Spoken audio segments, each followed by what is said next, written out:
And orcs win big with the rise of the green tide. Today, we're here to talk about the Dataslate changes, some new data sheets that have come into play, our possible predators, upcoming changes, and so much more.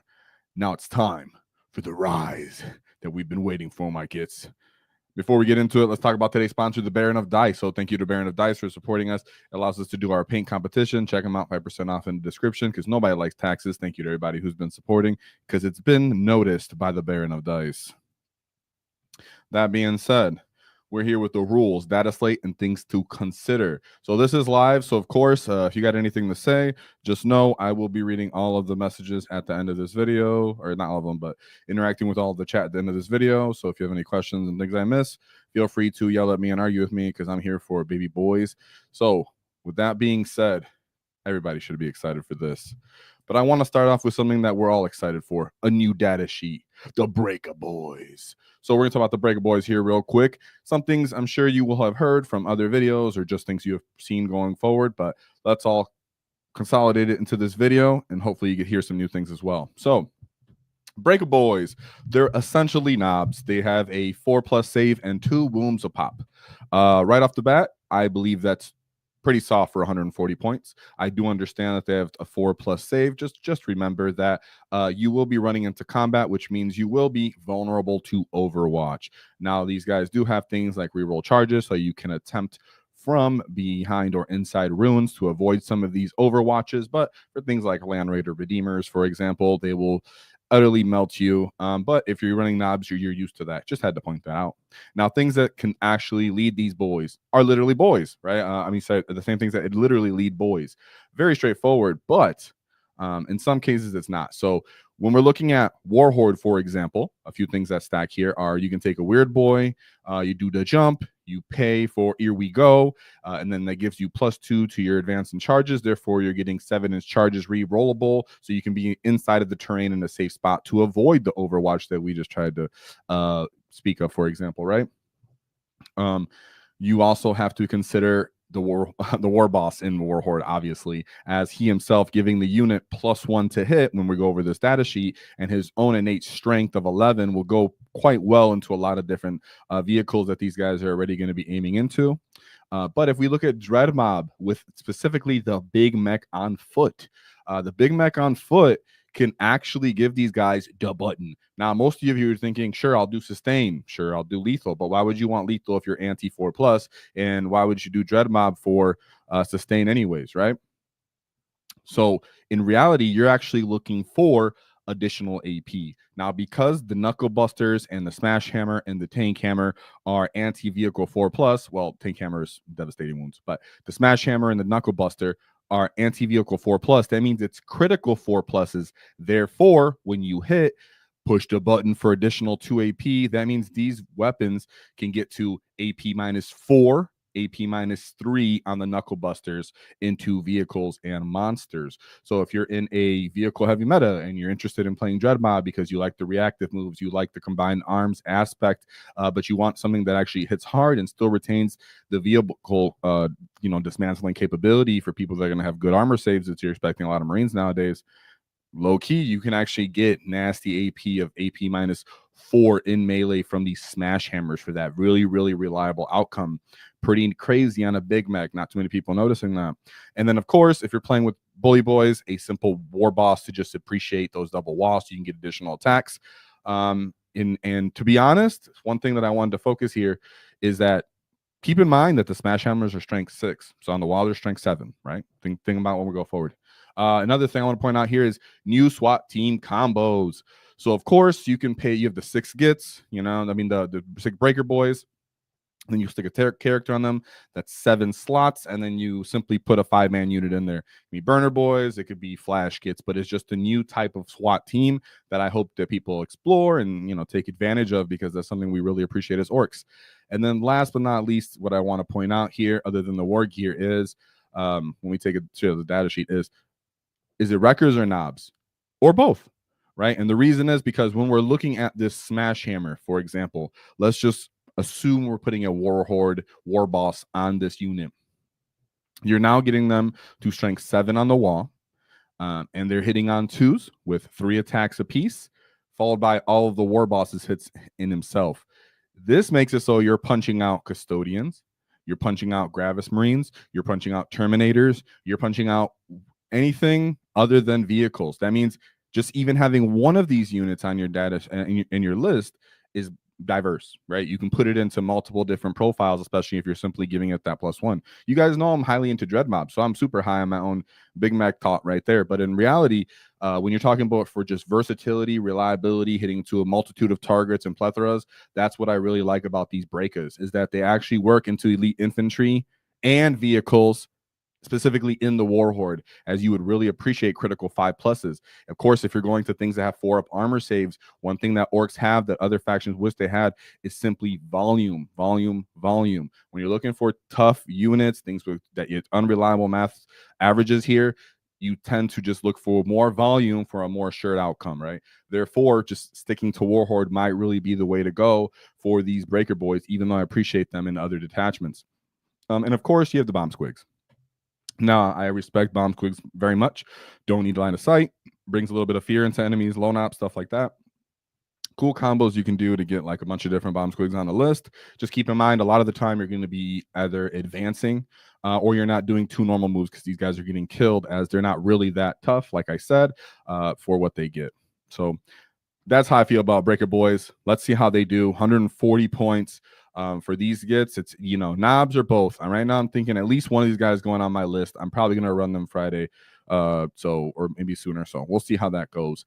Next, we go to the Tankbustas.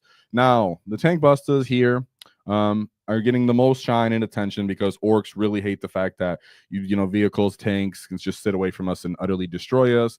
Trying to run up and punch those things leads you very susceptible to Overwatch. If you have to go into, what's he called? Not a Kurvigon, a Trigon, not Trigon. The Tyranid monster with the big flesh boar with the flamer. Excuse me, I'm just forgetting his name. Not a Trigon, but he is, you know, 16 wounds. He could pop a 5-up, feel no pain, and he can Overwatch you. You're not really looking to like run him down and just trying to one-shot him in melee. It's hard to necessarily deliver that. Therefore, looking for something that actually shoot down ranges him feels really good. So everybody's really high on these guys. Let's really pay attention to them. So volume. These guys are sitting at 5d3 plus 2 pistol shots. That's an average of 12 shots, because you have the 2 pistol shots, so they're only 12 inches, as you can see on here, but it says that the knob gets 2 of those, right? You can dismount one and then take out a hammer. That's cool and all, but you're trying to shoot with these guys. So in most aspects, you're going to bring both just to try to get more shots down range. And a lot of time they're being chucked, so you could actually disembark and get close to that 12-inch range, hopefully. But the one thing that people want to point out here is that D3 is very unreliable, really unreliable, and you're not getting reroll hits here. So keep in mind that if you're shooting at anything other than vehicles and monsters, you're going to have some whiffy outcomes. So just have contingency plans for that, or even redundancy. Of course, we do like that it's blast on the rockets, because you have the pulse rockets that we're going to talk about for +1 strength, +1 AP. That means these guys can go into elite infantry and just kind of hope to chip those kind of guys down. Not as versatile as, like we said, with the Wrecker Boys, where they're just kind of going to anything what we're fighting. But they give you that beautiful, sweet, juicy damage 3. One thing about these guys is that they can be led by anything that can lead Ludas. The very obvious and direct answer is that you want to bring a shock attack gun. Is the best option for reroll 1s. He makes whatever he shot, take a battle shock test. But we have more to say about that than the straightforward. But keep in mind, you know, when you're looking at using these guys in Dread Mob, they already get, you know, +1 to wound from their data sheet capability when targeting vehicles and monsters. So they don't really care to have access to big shell to bigger gets unless they're trying to negate the Necron's new Starfleet bullcrap, which they already get -1 to wound, so you can kind of counteract that, right? You got +1, 2 to wound, they got -1 to wound, essentially. It negates that. But in most other circumstances and most other matchups, you're just not going to care to pop big shells for bigger gets. So they work without using CP. That's pretty much a good thing, right? That's overall a good thing. You want units that don't necessarily drive on CP, but it does mean because you're not investing CP means you're not going to get reliable outcomes on them. So the reroll 1s you're going to hope for, but hope that they don't pop smoke, for example, right? Or have any other -1 to hit modifiers. Then, like I like to talk about a lot of the time, we have SWAT team options, right? again, like we spoke about the Breakas, you can just take these guys. They're a 6-man unit, put a character at 7, and then stick 5 guys in there. But what I like this for in the SWAT team in my head is actually if you take it as like a DACA wagon, you don't have to necessarily stick the mech on that unit. He can even be in a different truck, or he doesn't have to be attached to the Tankbusters because he doesn't do that well with them. But if you can give that truck +1 to hit from a nearby mech, maybe from another truck doing something else, or he's staging to prepare to give a Gorkanaut +1 to hit, you can give the Tankbusters and the truck +1 to hit. So the Tankbusters and the Flash Gits both get +1 to hit, and then you can have some drive-by DACA. So it's a different kind of SWAT team. Also, if you're, not playing Dread Mob, for example, you want some shooting down range, you can just use this combo, try to incorporate the mech to give the truck +1 to hit, so you can shoot outside of any detachment outside of Dread Mob. Then it comes to the question, Ludas, Tankbusters, or both, right? Two of those Tankbusters or both. And shout out to my boy Graham Russell out here. We were talking for a little bit, and he's like, it's in reality, it's 10, one big brick of 10 Ludas with the shock attack gun, and then 2 6-man units of Tankbusters with the shock attack gun, right? Because we all know, for the most part, the one brick of Ludas that's ignoring cover is doing the most damage and the reliable damage. He's the one unit that you can't not keep, right? A lot of the times I've just dropped the other 20 Ludas and kept just the one big brick to ignore cover. I'm still trying to keep that, right? Because I love the reroll hits, people on objectives. It works great for Overwatch. But you also understand that the -1 AP is very lackluster. So you really much need to ignore cover. Therefore, you take the best peak potential of that one unit, the Ludas, for its one specific job and its potential to pop strats, but not be super reliant on strats, but it has access to strats, right? Because you can Overwatch them, use big shells for bigger gets on them, while the Tankbusters are doing their own thing, not relying on it, maybe shooting to the same target, which goes into other things we're going to talk about later. But you get what I'm saying here. You can compound and kind of stack these things with different profiles and even use them at different times. So it's more like a tool bag response. Therefore, unlike my record conversation where it's one or the other, I'm not sure if it's both or one or the other, if you want to just bring max records. In this case, I think it's very much 2 Tankbusters, 1 big brick of Ludas for Dread Mob. If you're talking about Dread Mob. If you're talking about outside of Dread Mob, Tankbusters can just fit in because we lack the shooting. The one thing I really like here is that they're really good into Necrons. Simply because they can get up to strength 10 +1 to wound against that. So it helps against Necrons, and most of their vehicles are moderately low toughness. So you can wound them very well on 2s and 3s. Obviously, we do well into transports and medium-sized vehicles with that case as well, going into that profile too. But everybody knows we hate Necrons. Everybody hates Necrons. So it feels nice. So that's going to be cool, right? As we unfold this video, we're going to be thinking about what's strong in the meta, what's getting shines up and glows, comparing it to what we have access to, and reinforcing what our strengths can be in the future. So really cool. What's our future predators? I'm really not sure. I like the fact that I can kill some baby knights that aren't standing on objectives. Feels really cool. Now, some quick things I want to talk about are points and rule changes. Not too many points here. Simply the War Boss went up 10 points. The War Boss and Mega Armor went up 10 points. Some things I'm sad to see not get touched are Squigs and Death Dreads. I think Squigs are in a place where they desperately need a points decrease. So that's just my opinion. I don't think the Armor of Contempt changes enough for them, and we'll talk about that in a little bit. Rule changes here, though, that I want to talk about. WAAAGH is now declared at the start of our command phase. Whoa! God, I'm not going to give you credit for that, GW. Just saying. That's how it's been for 8th, 9th edition. And then GW, changed it when we got our 10th edition index. And Orks were like, what is this? This is horrific. Hopefully they change it back in the codex and they stop playing with us. And they didn't. So, I don't understand what you're trying to achieve there. What I will say is I understand people's apprehension if you're either new to 40K or you didn't play other editions and you're new to the WAAAGH working this way. What I will say is there were people who took advantage of it defensively. Say that you're playing Dread Mob and you love playing with bricks of grots, like myself, for example. I was someone who liked to bring sometimes multiple groups of big grots.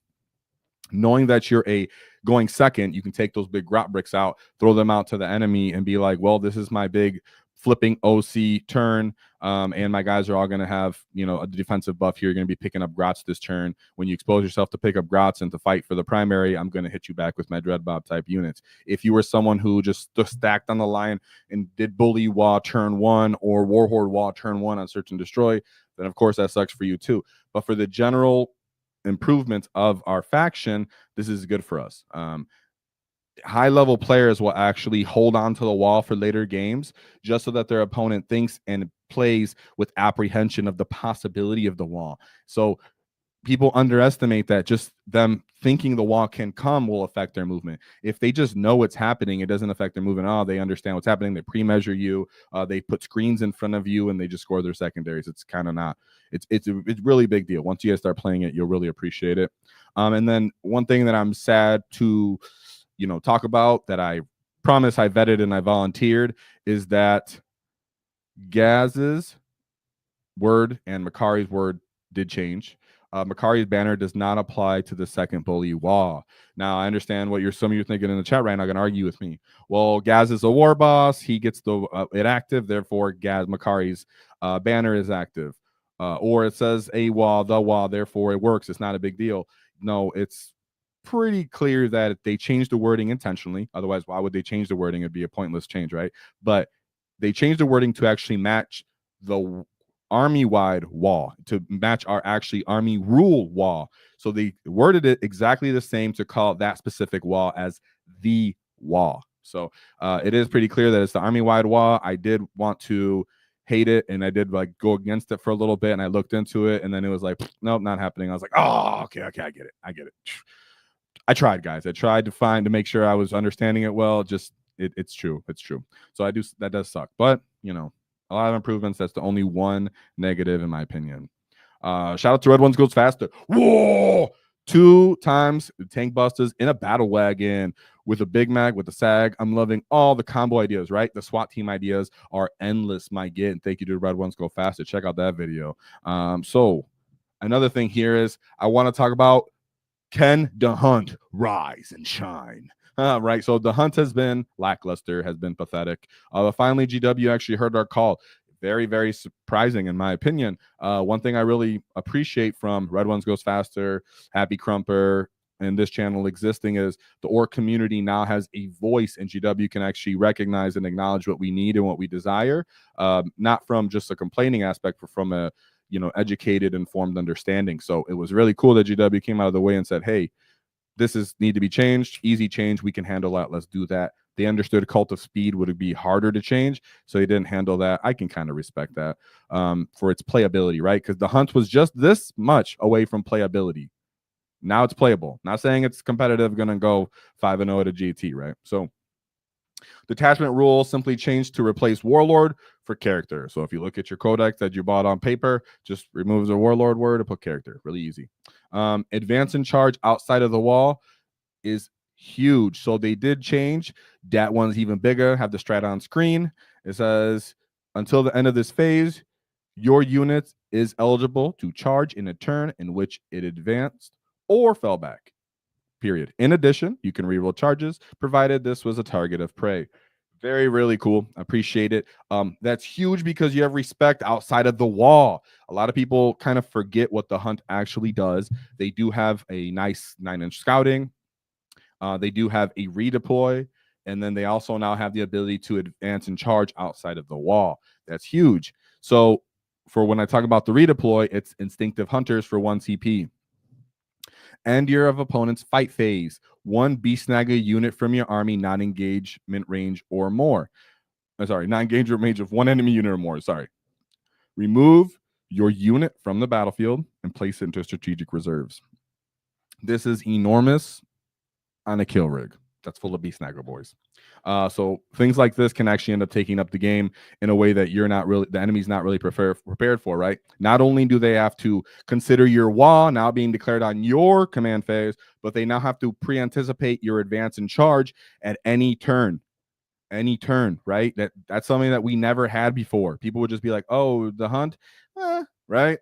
Now it's like, look, boys, we're going to take board control. If you get to deploy commandos first, you get to deploy them across the field. Check out the commandos video. You get to follow up with Zod or a unit of brick of squigs, run up to someone, advance in charge without calling the WAAAGH, stage up everything else, even pick up your kill rig, for example, where you had it safe, and then drop it onto a side of the battlefield to either give +1 strength, prepare for the positioning of your wall, and then you hit them with everything you got the next turn. Sure, might you end up getting deleted because Squig Hog Boys are a little too expensive and kill rigs aren't really that durable? Sure, but you've probably controlled the mid table for the first 3 rounds of the game, and you're probably scoring your secondary if you have enough chaff, such as Storm Boys and maybe a truck or 2 on field and some grots. So you can end up really, really putting pressure on people early, and if people do end up kind of responding to the meta, right, with heavy vehicles, then we could see if could this be our response to the new meta, which is our third point, right? A lot of the time people are like, well, I'll just stick to Warhorde and triple Tankbustas and triple Wreckers and blah, blah, blah. Not everyone is looking to buy that or print that or have access to 3x3 just to chase that, right? So what are something that maybe casual RTT level people, maybe people going to GTs might end up immediately teching into when they realize, hey, everybody's playing Knights, everybody's playing a bunch of gun lines, blah, blah, blah. Are they going to, or elite infantry bricks, right? Even if you're talking about, like I said, Gravis Marines, for example, if you're talking about, elite infantry, you can end up running them down even with the hunt, which was not expected in other ways. And you can advance and charge them with other ways, which this compounds with the changes with the Armor of Contempt, which I will talk about. Now, the last point is squigs are very freaking expensive, and they do die quite easily outside of the wall, right? Once they lose the 5-up info and they have like a 4-up armor save, yeah, they're T7, but +1 to wound, lethals all over the place, re-rolling, yada, yada. They're big, they get countercharged, they get filled up in space. So they do die. As for the point of how many kill rigs or how many squigs would I bring, that hasn't been figured out. But there is some kind of right answer, and I hope that we figure this out as an orc community. Now, last but not least, we have other git changes and future of the Great WAAAGH. So right here we have Armor of Contempt is only once per activation, only applies to 1 activation, excuse me. So if someone shoots at you with the kill rig, 3 kill rigs line up on 1 land raider, he pops Armor of Contempt, it only applies to 1 kill rig, for example, right? So no more of that pop smoke and then Armor of Contempt on your land raider for shooting.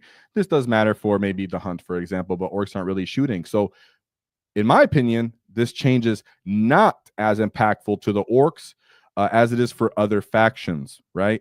Now, let me explain before you jump on me and throw your keyboard at me. I dodged it anyways. So why I say that is because think about how you've played orcs since Warhorde, since Index, and why we called knobs the scalpel unit, right? It's because we want to one-shot you when we hit you off the field. That's it. We're looking to find your biggest unit. What's up? What's up? Blah, square them up and then punch them off the field with everything we got with blitz them. We know they're going to pop Armor of Contempt. We pop that into our equation. It's very rare that an orc, will mob and dogpile someone to hit, a Norn emissary, for example, with multiple units. He's usually looking for 1 unit to really nail him, unless it's, Gaz assisting where he can actually take a interrupt, right? A counter offensive is a orc's greatest nightmare. Therefore, we really like to just run in there and one-shot someone right off the field. Therefore, that's why its Armor of Contempt is a little less impactful, because Armor of Contempt will apply more to combat as people have less AP in combat, and they're looking to counter offensive immediately after that. For example, Marines can just pop free reduce stratagems and free stratagems, for example. So they're going to get Armor Contempt and have the ability to do counter offensive. Therefore, if you're looking to mob and dogpile someone, just know that if you relied on doing double, to 2 different units to jump someone, you're very susceptible to that. And other factions are more thinking about the shooting aspect of that. So as an orc player, don't forget, that Armor Contempt is still going to be a factor when you run into Terminators that are just 1 big brick and you're trying to punch them off the field. I love it. I love that it's changed. Trust me, I love it. Just don't take it for granted of just freely charging everything in which way, because ask the opponent, hey, do you got enough CP to counter offensive or heroic intervention? I need to know this, right? So another thing is, will the meta become very armor/vehicle heavy, or will it become elite infantry meta, right? Where is it going to be people looking for these just big, enormous bricks of killing, re-rolling, scouting, whatever it may be, reactive moving units? Will it be people playing the edges of the tables and shooting you off the table? Will it be just big vehicles standing around and that don't have or well, I would say monsters, for example, actually, that are maybe standing around and just playing the primary and slowly dying away? Are we going to see custodian dreadnoughts become interesting and small, mid-table bullies and knights mid-table bullies? It's going to be quite interesting. One thing I can see here is that orcs are actually given tools to counter some of what people are scared of, which are Marines and Necrons. So a lot of the time, orcs actually have had good play into Necrons for multiple editions, right? This is one of the first editions where I've actually felt like Necrons were annoying me. Even lore accurate wise, in the Necron Codex, it says that Necrons hate fighting orcs because we're unpredictable. So it's very, savvy and very lore accurate that we do well into Necrons when it comes to our, volume. So keep in mind that volume is always the key, and the fact that they have crappy toughness on their vehicles is going to be a key. And Marines, for the most part, they hate that we just have volume. They have low toughness as well, so we can end up killing them and getting good trades out of them because we still overall have cheap units. I still think we can struggle into Death Guard, and honestly, I kind of think about Tyranids. Not a lot of exceptional Tyranids are in play all the time and not in the meta everywhere. They're hard to collect them. They're expensive. But when you run into a great Tyranid player, you understand that their monsters are less than 200 points sometimes, and they come with the 2-up armor save and a 5-up feel no pain in Great Overwatch, and they cost less than maybe your Wrecker crew plus a War Boss, for example, right? And you might not even one-shot them unless you're in Warhorde. So keep these things in mind that we're going to see everything develop and unravel as we play and get some reps in. What is actually going to start making the rise up again, and which of our tools will come into play. So last but not least is that orcs are looking good into the meta as a whole, but will we be relying too heavily on our new data sheets, right? So a lot of the time when people are looking at the rules and they're looking at the changes and they're looking at our future, they're like, well, we got this covered. We got Tankbustas now. We got Wreckers. We're just destroying everything. It's like, yeah, I get it, but what about those people that can't get a hold of them or hobby lag behind them? How is that going to affect the stats for the future 6 months? Or are we going to do quite well just because our command phase WAAAGH changed, and then 6 months from now, bam, we're doing amazing because everybody's caught up on the hobby lag and has a bunch of record clues and Tankbusters, right? So it could be very cool, very insightful. Nonetheless, we have a lot to look forward to, and everybody should be excited. I don't want people to feel pressured or worried about jumping on the Tankbusters or the Wrecker crews. So we're going to do the hunt video. I'm going to start playing with them to figure them out. So anybody who just wants to figure out the hunt and see if it's still too silly or playable. And nonetheless, I've always loved Dread Mob, so I'm always going to be biased for that. Whoa! So now I'll talk about chat. Let me see what you got to say so I can argue with you anyway. So right off the bat, we have... Oh, so we have some member chats. What's good? So we have Slapshot. It's been a year already. Jeez. Whoa! For my boy Slapshot. What's up, man? Yeah, it's been a year, right? I thought about that for the channel. I think the channel is like exactly 18 months old right now, too. So very shout out to that. So you've been around almost the whole time, right? Only 5 months short of actually, I don't think we even had members in the beginning. So you might have been there the whole time. And of course, I know Wicked Joe was definitely there for the whole time. Knob, knob, knob. Yeah, I know the knob emojis. So give some knob emojis in the chat from Wicked Joe. I love these guys posting out. These are the longest we've seen, guys. Remember, we've only been around 18 months. So seeing these 12 members, pretty dope. When we getting emojis for Breakas and Tankbusters? That's a good question. We're gonna have to think. We're gonna have to do that. So let me just look at some of these chats real quick. Let me see what you got to say before I run away. So we have So someone said, so one or two of these things will be a must bring. That's what I'm trying to ease away from, right? I think you're totally doing fine with like one Wrecker Boy unit. You could still continue to bring one Tankbuster and then your Ludas. I don't think that they're necessarily going to be replacing. I just think when you're talking about GT level, winning your big events, going, 5+ rounds, yeah, you're going to probably be leaning a little heavier into these guys. I don't think they're going to be mandatory. I think our WAAAGH changes and some of our Predators changes will be pretty impactful enough. And yes, it's Tyrannofex. I don't know why I'm forgetting when I own one. He's on my shelf, and I forgot his name.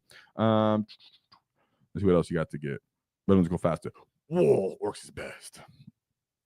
And he said, can pulse rifle work on firing deck? No, it's a war gear option, right? Let's go. Let's see. Make sure what you guys, if I missed anything, make sure you guys say everything. One thing I also want to say about the Bully Boys, right, is that the Bully Boys are kind of looking a little bit more lackluster than I wanted. They also got hit with the Armor of Contempt debuff on them also, which we hate to see, right?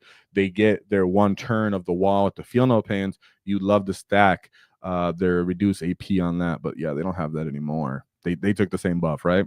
I don't think the hunt changes are enough. Enough for what, right? Enough to win in a GT, enough to play an RTT, enough for what? If it's enough for an RTT, I think yes, it is. Enough for your league, I think it is. Enough to win a GT, probably not. Probably not.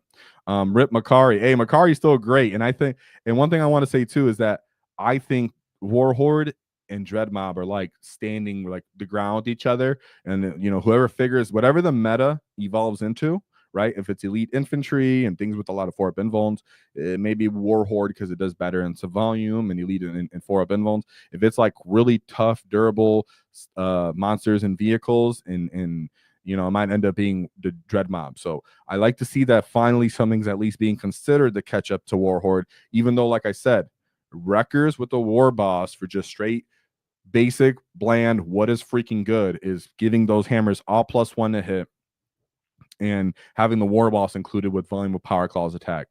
Sometimes simple is where it needs to be when you're an Orc player. You got to overthink it. But then sometimes you got to be a cunning git and be like, I need a big mech on the Wreckers because I need -4 AP because I hate those what's the stupid thing called? Tyrannofex. Yeah, because I hate those Tyrannofex, right? Because they don't have an invuln typically. So -4 AP, no Armor of Contempt feels pretty good, and they only have feel no pain. So you got to get that shirt damage into them. If you end up facing those kind of things, you might love it. You might love it. So I'm here for all those ideas. And then for Press It Faster, I press it faster in the I didn't even thought about Press It Faster on the Tankbustas. I do think it's a very expensive enhancement.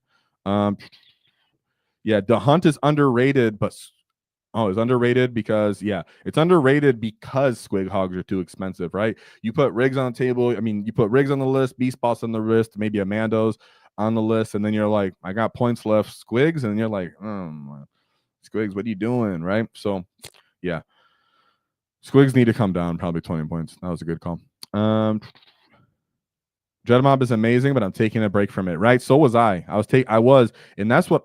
Thanks for bringing that up. I want to talk about, guys. We didn't even consider what happens with the new detachment. So we talked about, Tankbustas and Rekkas as they are with what they have access to. That's not considering what the new detachment might look at. So if you check out the video with Red Ones Go Faster and I and all those, predictions we had on what the detachment could be, if it's bad moons and you end up, getting remain stationary or some weird rules for additional AP or everyone dogpiling on one target for some kind of additional buff or other access to sustains, like it could be cool, these kind of units, or infiltrating with Wreckers, for example, and stuff. Like, you really don't know with the new detachment what peak potential these new data sheets could end up having. I should have mentioned that earlier in the video. Arcane Asylum, $5 super chat. Whoa, thank you very much. Very generous of you. That means a lot. Thank you. Thank you. So it says, in general, what is a set of breakers or bustas doing the job better of, and what do they bump out of the list? So I think I kind of covered that in the video. Did I miss that? No, that was too recent. Kind of covered that, right? So I think Wreckers kind of start fighting for position with the knobs, right? Knobs with the War Boss could contend with like T10 stuff, not really that good into vehicles, but they were good into like your elite infantry and stuff like that, and they have a knob profile. So you're kind of look at that, and they want the same character in a War Boss, at least in like the vanilla way, if you're not getting too complicated here. So they're Wreckers kind of competing with knobs, and then Tankbusters are kind of competing with Ludas. Do I think they bump them immediately? I think Wreckers are more likely to bump knobs unless we need their volume.